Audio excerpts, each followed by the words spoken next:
But yeah, today we're going to talk about running stateful workloads and AKS. I'm Lorraine Bichara. I'm a product manager in the container storage team. So my team does all storage for container services at Microsoft, including obviously AKS.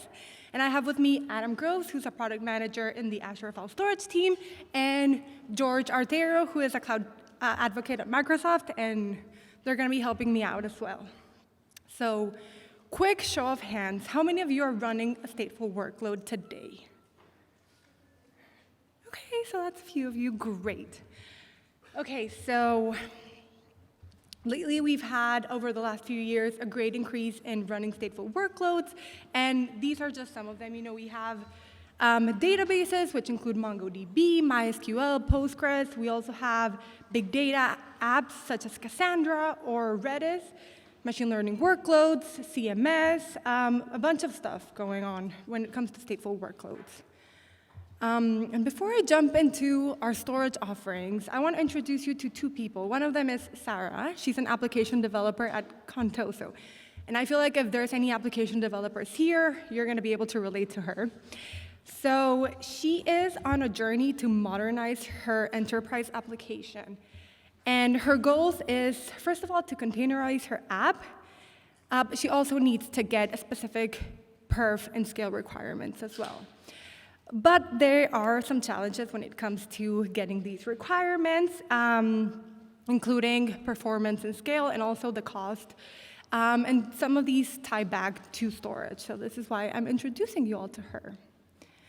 Next up, we also have Natalie, and Natalie is a cluster operator. And Natalie wants to ensure that Sarah and her development team are set up for success when it comes to running their stateful workloads. But Natalie also has her own set of challenges, which includes managing cluster upgrades, which we've talked about earlier in previous sessions, but also configuring storage that works for all of the developers at Contoso, but also setting up day two operations like monitoring, data protection, and disaster recovery, as all of these, again, tie back to storage in some way. So to summarize, some of the main pain points we see when it comes to running stateful workloads is 1, choosing the right storage solution, 2, scaling your workload as the storage needs to scale accordingly, and 3, setting up day 2 operations like data protection and recovery. Does this sound familiar? Can any of you relate to any of these pain points?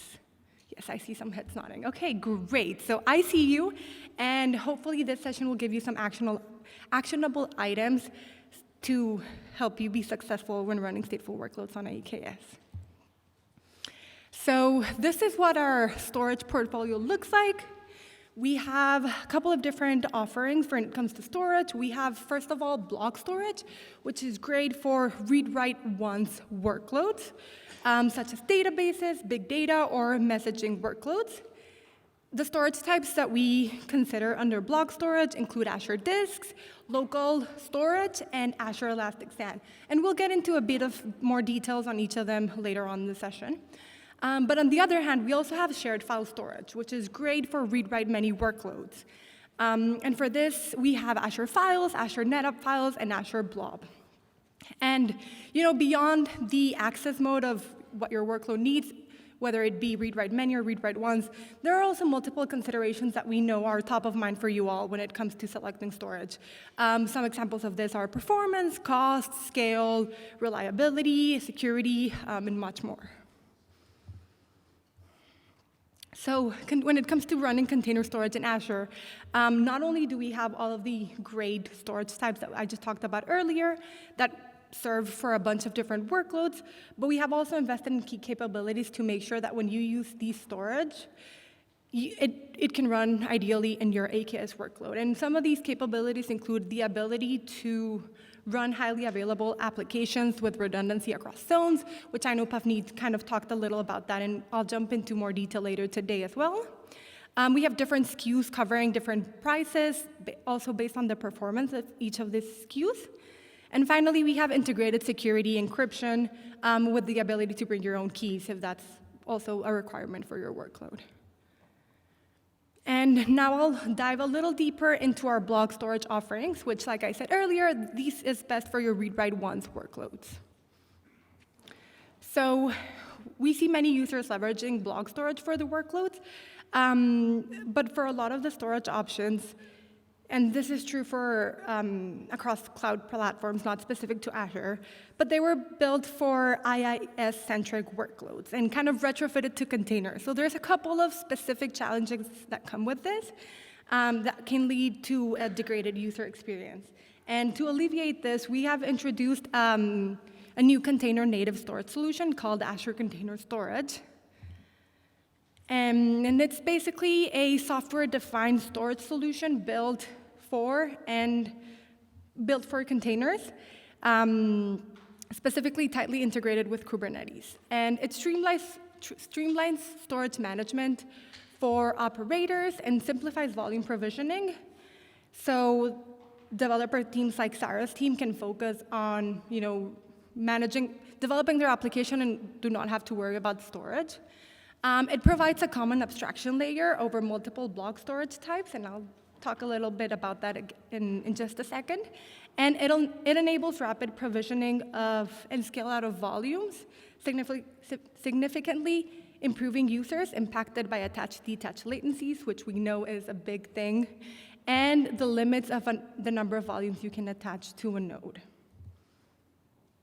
So this is more or less what the architecture of Azure Container Storage looks like. We introduce a new layer called the storage pool.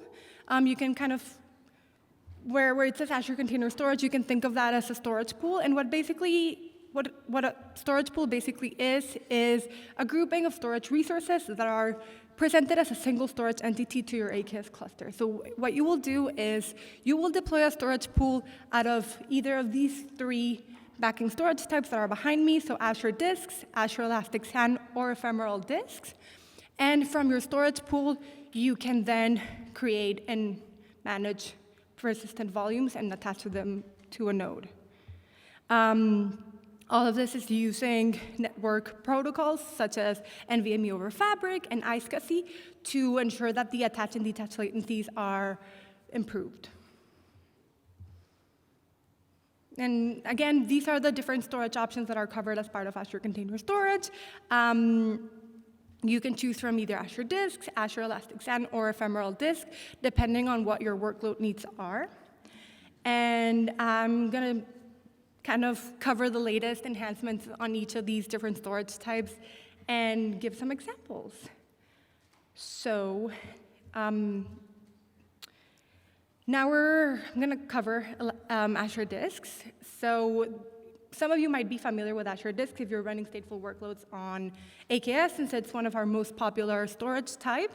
We have different SKUs for Azure Disks. Everything from standard HDD, which is our cheapest SKU, which is best for test workloads. Everything from that to standard and premium SSD, which are a little better in performance, all the way to our most advanced SKUs, which are premium SSD v2 and Ultra disks. And these last two offer the best performance out of all of the range. And the best part is you can use all of these in Azure Container Storage or through the Azure Disk CSI driver.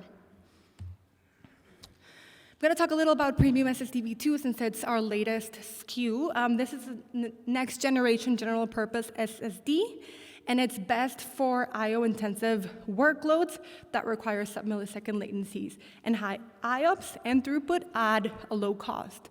So the best part about Premium SSD v2 is that you can adjust the performance, you can adjust the IOPS and throughput value independent of the capacity. So what happens with a couple of our disk SKUs is the performance is tied to the size of the disk. So if you want more performance, you would have to provision a larger disk. With Premium SSD v2, that's not the case. You can request additional performance without having to request additional size in the disk.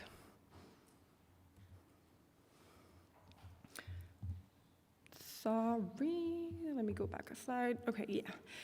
If you're running a multi-zone AKS cluster and your application requires high availability, there's multiple options you can leverage, and Spencer and Pavneet covered a few of them. But when it comes to storage specifically, there's two options.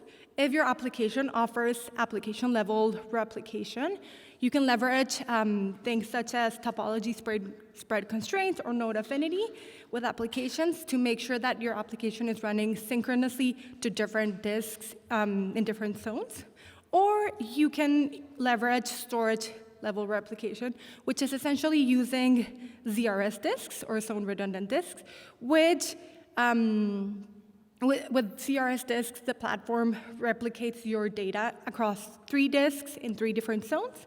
So in case of a zonal failure, your stateful pods can seamlessly move to a different zone where your data will also be available.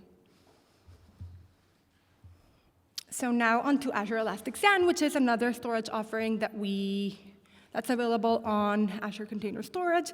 So Azure Elastic SAN is Microsoft's latest storage offering. It combines on-prem SAN-like capabilities with the benefits of being cloud native. It offers a scalable, cost-effective, and high-perf solution. And Azure Elastic SAN basically uses volume groups to manage multiple volumes with the same configuration at the volume group level. And you can leverage it for your AKS workloads through Azure Container Storage via the iSCSI protocol. Now I'll let George take over to show you all a quick demo on how Azure Container Storage works with Elastic SAN on a Kafka workload.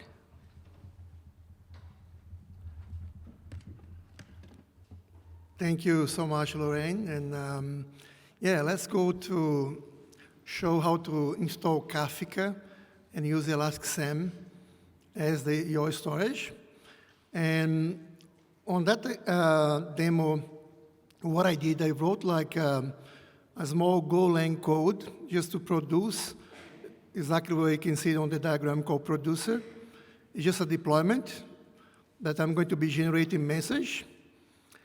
And I have this AKS cluster with Kafka installed. And we're going to ingest thousands or millions of messages. In 6 minutes, we're going to ingest 80 gigabytes using Elastic SAN.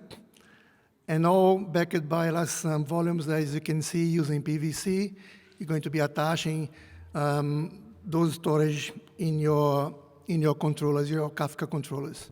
And I'm also going to use Grafana and manage Prometheus to check the throughput and see exactly the performance that you're getting writing on those disks.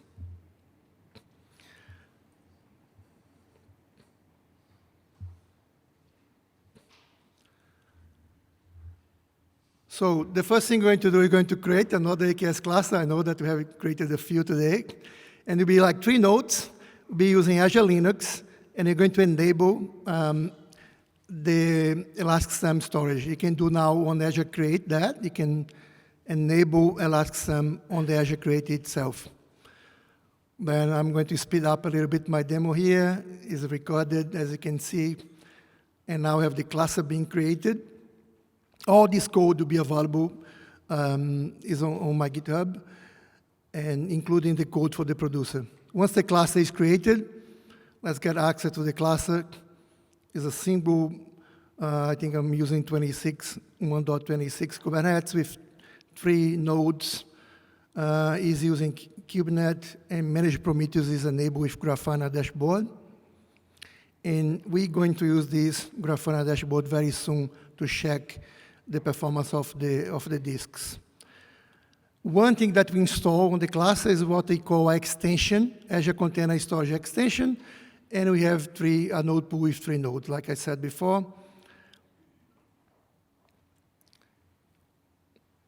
And once you create the cluster enabling, you create what they call Elastic SAN.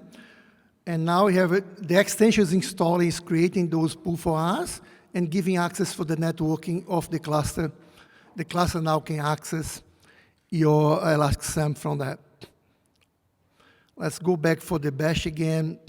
And the second step, we're going to run like a Helm chart, installing Kafka Bitnami distro. I'm also getting 3 replicas with 3 controllers, and I'm setting the storage class. That's very important. When you create the pool, when you enable, the default is 1 terabyte Elastic SAN that's being created.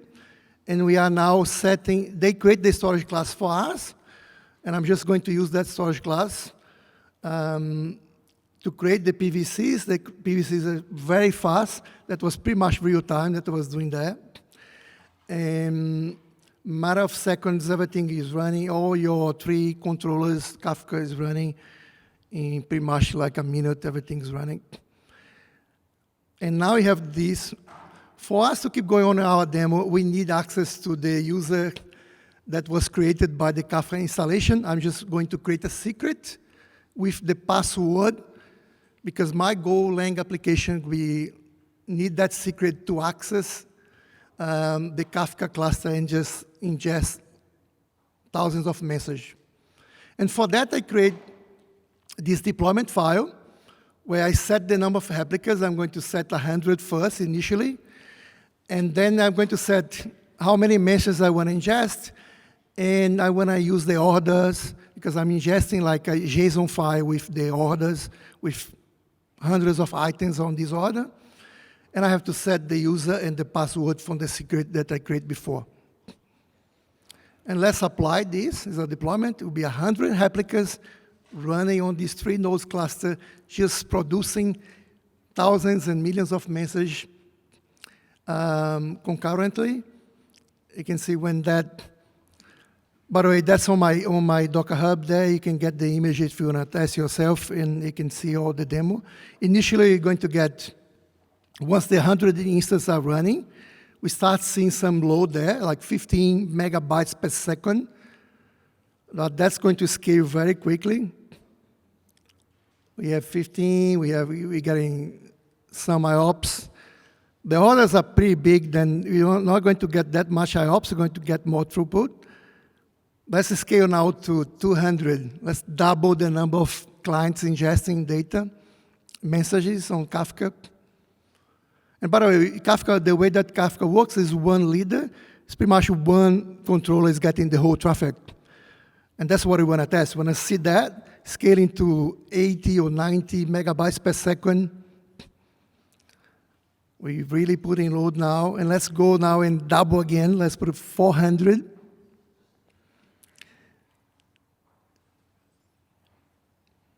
And I also changed the order, the topic of Kafka to be a different one called gifts, but the data will be the same. So it's like an order. And we keep scaling that. We're keeping, imagine that like 400 customers or clients ingesting data, and we're now getting close to 300 megabytes per second.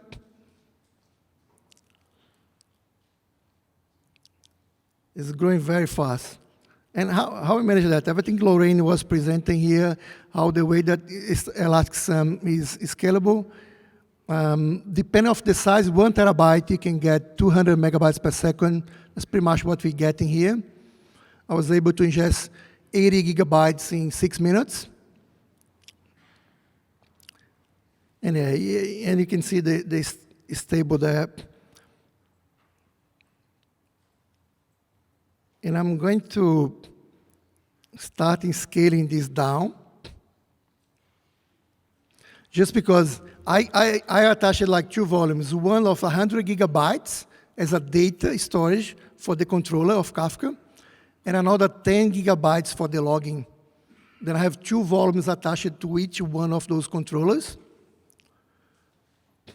And as you can see, was able to keep the performance.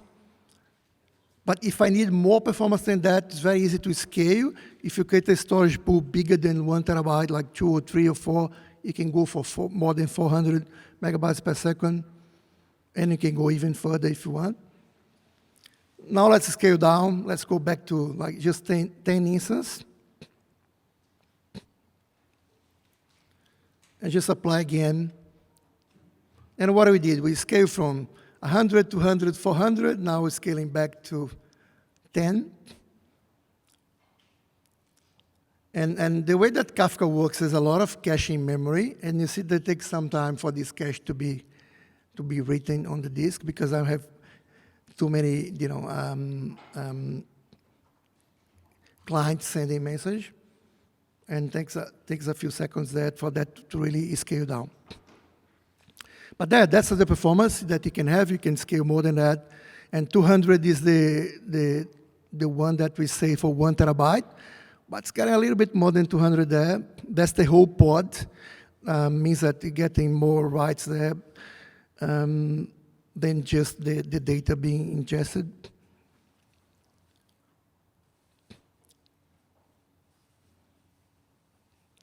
And the final thing that we're going to do on this demo is we want to show that you can also scale the number of controllers that you can have on your stateful set. In this case, we have 3 instances of Kafka, but we could go for more. So I'm just going to scale to 0 on my demo, just make sure that I stop all the clients to be sending messages. And you're going to see the data going down. But it's very clear I built this demo, and I tried multiple combinations of Kafka settings of memory, and that's the minimum. It's just like a simple 1 terabyte disk storage, Elastic SAN, and you can see that that performance along the time going up close to 300 and coming back. And like I said, the last thing will be scaling the deployment. And we go back for the Helm chart. And now we're going to do like update on the Helm chart. Just replace install for update, or for upgrade, sorry. And then we're going to put 5 replicas. What happened here? The stateful set now will be creating 2 new replicas, and they need 100 gigabytes for the data, and they need 10 gigabytes for the logging. And you're going to see that's created very quick. And also the same way that we did when we create the first initial 3 instances, we're going to be able to, that was pretty much in real time. When I click, the volumes was created like in 2 seconds. And now it's just the time for Kubernetes to get the pods running. It's already scaling to 5. See, 19 seconds there. The PVCs and the persistence volumes are bounded. Took 6 seconds.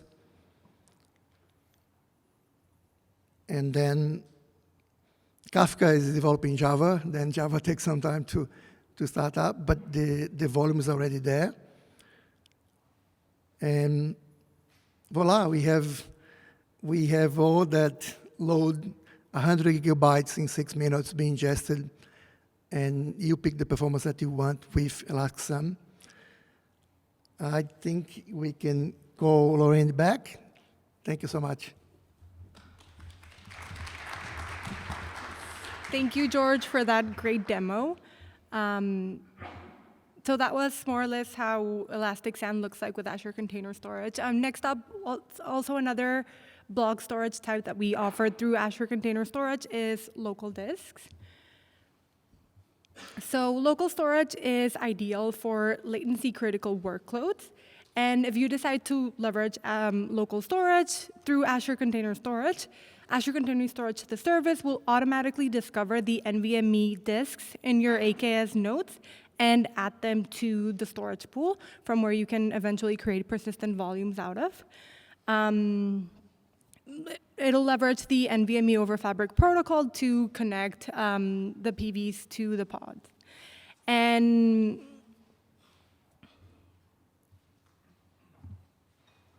so today we're also announcing a new feature for Azure Container Storage. So Azure Container Storage is currently in public preview. Our GA is slated for the first quarter of next calendar year, so 2024. But today we're releasing a couple of new features for the preview, including local NVMe replication. So typically, local storage was best to use as a cache where you do not need the data to be persisted. Or with applications that offer application-level replication, such as Cassandra. Today, we are announcing the preview of local NVMe replication for Azure Container Storage. And this will be helpful for applications where you required the performance characteristics of local storage, but where you also need some added resiliency. So yeah, this is available starting today. And Last on block storage. So like I said, Azure Container Storage is in preview with a GA of next year. But today, beyond announcing local NVMe replication, we have additional stuff today, including a simplified installing experience through the AZ AKS create and AZ update commands. So if you have an AKS cluster and you want to run Azure Container Storage in it, you can update it to enable Azure Container Storage, or if you're creating a new cluster, you can also enable Azure Container Storage when you're creating the cluster itself. So it has never been easier to install Azure Container Storage. We're also announcing integration with third-party partners, Cloud Casa and Costin, for data protection. We're also adding support for multi-zone storage pools. And on the roadmap coming up, we have also some exciting things. We have the GA of Elastic SAN, what we just demoed. That's also currently in preview, but the GA is coming up by the end of this year as well. We also have exciting things coming up for premium SSD v2, both on Azure Container Storage and on the disk CSI driver. Some of these things include snapshot support, but also live resize, which is something we've been getting some requests about, and dynamic performance scaling. So right now, one of the main benefits of premium SSD v2 is the ability to scale the performance without having to increase the capacity.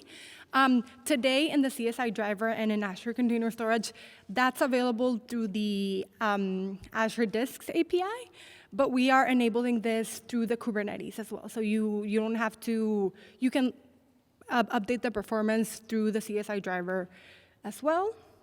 And additional stuff, including more regions for ZRS disks and the performance, the GA Performance Plus. And with that, I'll let Adam take it over. Yes? Let us assume that we have a stateful set application with one pod 1 running on node 1 in availability zone 1. And the pod, for some reason, goes through an auto restart. It's possible that it could show up on another worker node, possibly hosted on availability zone 2, right? So we, from a best practices perspective, what kind of storage solution? So the question was, if you have one workload that's running on one pod in one node in a certain availability zone, and then that pod goes through an upgrade or a restart of some sort, when it comes back up, it might end up in a node that's in a different availability zone. That's the question, correct? So in terms of best practices, what's the best storage to leverage for that? It really depends on your additional requirements as well. In terms of block storage specifically, you can leverage ZRS disks, which will replicate if you have basically 3 zones, you'll have 3 copies of your disk, 1 in each zone. So if the pod on zone 1 goes out for any reason, when it comes back on either zone 2 or zone 3, you should have an exact copy of your disk available there. So I'll give it up to Adam now.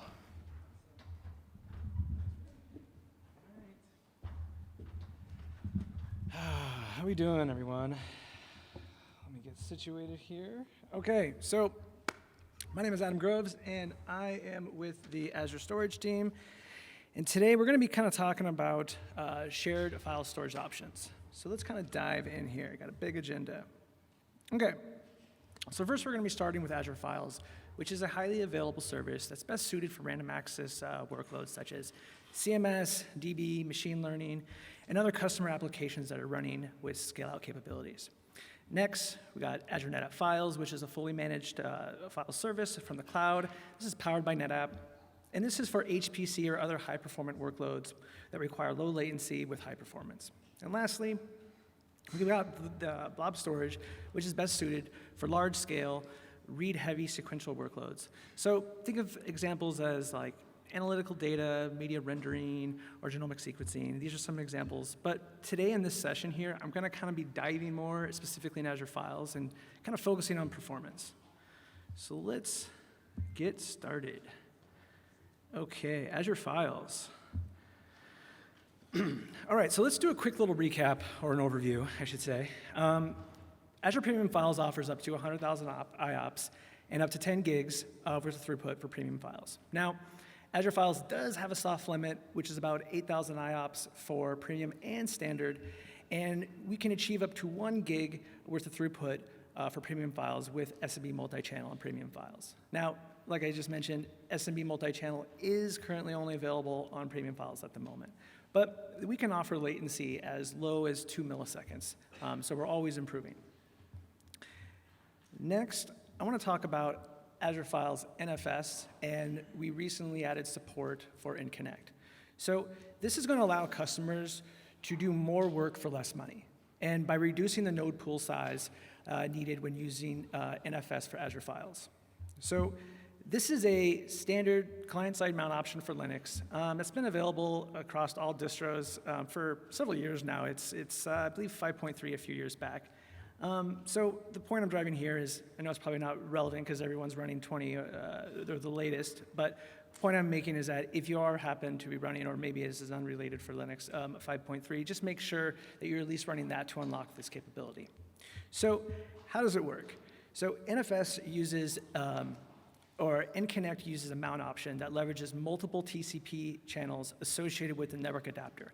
That's interfacing with the NFS service on the mounted share. Now, while we support InConnect up to 16 channels, we really recommend that you only use 4 because the performance advantages beyond 4 at this moment aren't really seen based on the current implementation, but we are looking to improve on that front. So what are the gains? Let's take a look. So obviously, we're going to give you higher throughput in IOPS. That's a no-brainer from a VM's available network bandwidth. But before I tell you how much, let's start by looking at what we can currently achieve with a single node without InConnect. It's pretty small. I kind of figured that. Sorry about that. But anyways, so in this example, I'm going to be focusing on a 64K block size, which we're able to do with writes roughly around 5,000 IOPS. And the same for about reads, which I've circled with the in orange here. Now, when we're using those same tests with InConnect, we're going to bring a significant boost. And as we see here, we're getting about 3x more for large IO sizes for write IOPS.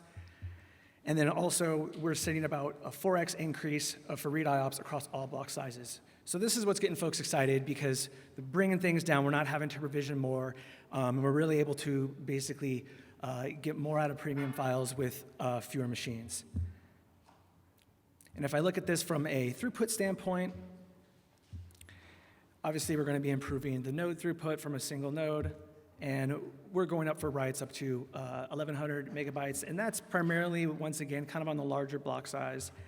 And for reads, we're going up to 1,700 megs, and this is across 2 to 4x across all various block sizes. So this is basically, as I was mentioning, it's going to allow us to get more out of our NFS shared storage. Okay, so this is something I'm personally really excited about, and that is Azure Premium Files is getting ready to announce the metadata caching limited public preview later this month. Now, what this is going to be doing is this is going to be unlocking many metadata workloads or custom applications that typically interact with a lot of small files. So some examples may be like Jenkins or Moodle or WordPress, to name a few. But metadata operations that are opening files and directories have historically been faster on traditional file servers. And this is because all that metadata operations are typically handled in the file server's memory with direct attached storage. Versus with Azure Files, that requires this descent over the network within the service. So starting with premium SMB file shares and then NFS, metadata caching allows workloads to use a form of memory caching that within the service that is going to minimize the time spent going through the entire stack looking for file namespaces, paths, handles, leases. That's all going to be stored in memory, and thus reducing the latency for these operations. Now, this also translates to increased IOPS and bandwidth, which I'll cover in just a second. But for those interested, put the tag up there. So pull those cameras out. Let's take some pictures. And please, I would love folks to get started and to participate with this. And now to talk about some actual numbers. So I will say, while no two workloads are the same, we're typically seeing lower latency in the range of about 30 to 40%.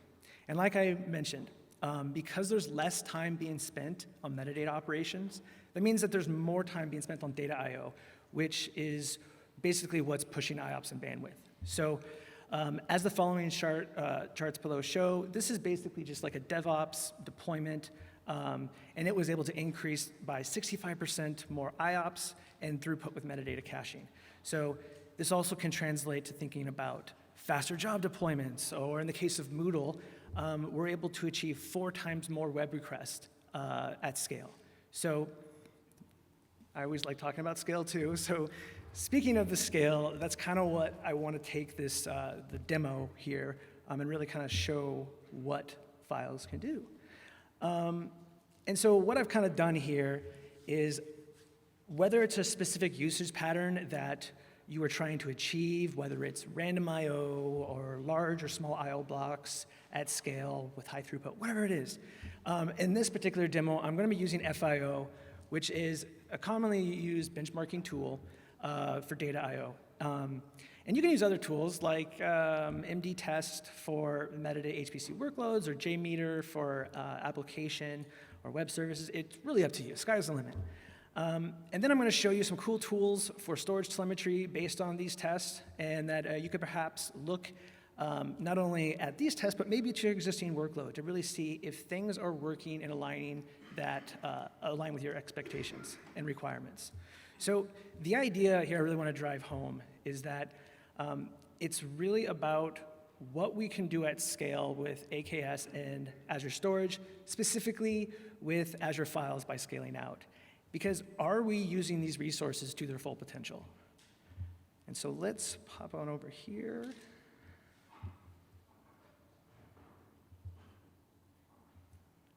Okay, so what I have here, probably super small too, sorry. I've got a solution in VS Code, and I pulled in this FIO config, and I've saved several different configs, depending on, like I said, what you're trying to achieve. And I've got a config here, which I've highlighted. I'm using about a 4K I/O block size, random in reads, and this is going to give me some super high IOPS. While a config with 64K up to 1 meg, that's when we're going to be pushing some serious throughput. And what I have highlighted, which I doubt you could probably see, I'll just list it off, is number of files. I'm going for 4 files, I/O depth 16, so 64 total. Block size is 4K, and then the individual file sizes are about 1 gig. Now, I've created a Docker container to run FIO, which I believe is still running. But with Azure Files, performance is unlocked with parallelism. And so when you're thinking about building or configuring workloads, think about using multiple threads in files. And if you need high performance for a single file workload, or that's probably best suited for something like Azure NetApp Files with its scale-up capabilities. Okay, so also, I'm only using pretty small VMs. So these are only like 2 core VMs, which should give me about, I think about 187 megs for each node. Nothing crazy. But I also have a monitor config that's going to deploy log analytics for our storage, which I will cover here. Let me just pull this up in just a second. Okay, so log analytics. This is like a personal BFF of mine.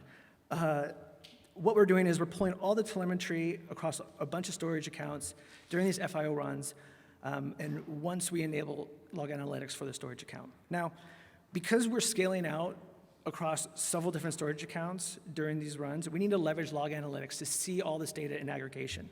As we don't expect customers to look at Azure Monitor for each instance of the storage account. We want to see this in aggregate. And because log analytics integrates with Kusto as a data source, you can build some pretty cool queries on top of these that show you these nice, beautiful dashboards, which I love building. And so what I'm showing here is from these FIO runs on the left, you can see the utilization from these runs for both NFS, SMB. Each one of these is configured with kind of a different set of configurations. I think the one on the left is using 18 nodes, and the one on the right is doing upwards to 50. But getting back to the one on the left, which is dark blue represents SMB, which is hitting 100,000 IOPS, as well as NFS for the light blue. Anyways, so basically, it's just I want to really focus on the fact that what we can do at scale, and when we pivot over to throughput, This also, same test, but we're just focusing on like, what is the throughput that's being achieved? And we're hitting anywhere on the lower scale pod, like 2 to 4 gigs, nothing really crazy, because remember, we're doing small I/O block sizes. So these are only 4K, so we're gonna need to get a ton of IOPS to really push that up if we're not using the larger block size. And on the right, this is where we're using more of a many-to-many setup, and this is where we're getting upwards to 6 gigs a second.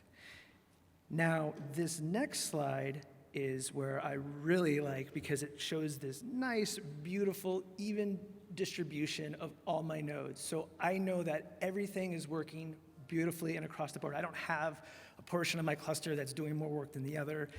Everything is just nicely even and uniform, because then I know that, hey, I'm basically using every inch of this cluster to its fullest potential, or what I'm basically provisioning it for. And so here I'm focusing on the IOPS, and I think I have another one here that is for throughput. Once again, same test. I'm just pivoting from operation by client to kind of show this nice, beautiful graph, which I really like. But anyways, so point here that I'm driving is like, when we're looking at this, it's not so much of what we can do from an individual storage account, but what we can do when we scale out. Because what I really like to think about is this. Is a single storage account is 10 gigs. But what happens when we put 2, 3, 4? Let's just keep going. And so and in this case, I'm using about 125 different nodes running all FIO, just absolutely taking this thing to the sky and back. So I get really excited about this, if you can't pick up on that. But yeah, so a lot of goodness here, and that's really what I'm going to drive home, is there's a lot of rich telemetry about how we can make how things are optimally working. Because when things aren't working, then you can be and look kind of like this. And so this is an example of a customer workload that had 2 identical shares provisioned with the exact same performance. But they were unaware that file share 1 was doing the majority of the work because of a bug within their algorithm that was responsible for distributing the workload unevenly between these shares. So using their storage insights, they were able to address the bug, make better use of the resources, and become more cost-effective at the end of the day. And that's what they got super excited about. Because when we take that and we continue to scale out even more, that is when we can use the storage telemetry to monitor your workload and truly tap into the full potential of Azure storage. As in this example here, we were able to push FIO out across multiple storage accounts and in file shares, and be able to hit the ceiling with, well, I shouldn't say ceiling, because we only used 10, but we were able to hit 1 million IOPS. And so that is something that if you have a workload with scale-out needs, there's no reason why you can't do the same thing. And speaking of scaling out, now let's just switch over and talk about Azure NetApp files with scaling up, okay? So just real quickly, at a quick glance, we can go all the way up to 450,000 operations for Premium and Ultra, high throughput, all of which is able to do with super low sub-millisecond latency. It's impressive. And so these 2 products combined really complement each other and really unlock a lot of different workloads. And so those are something that we're really excited to share with customers and get the word out. Now,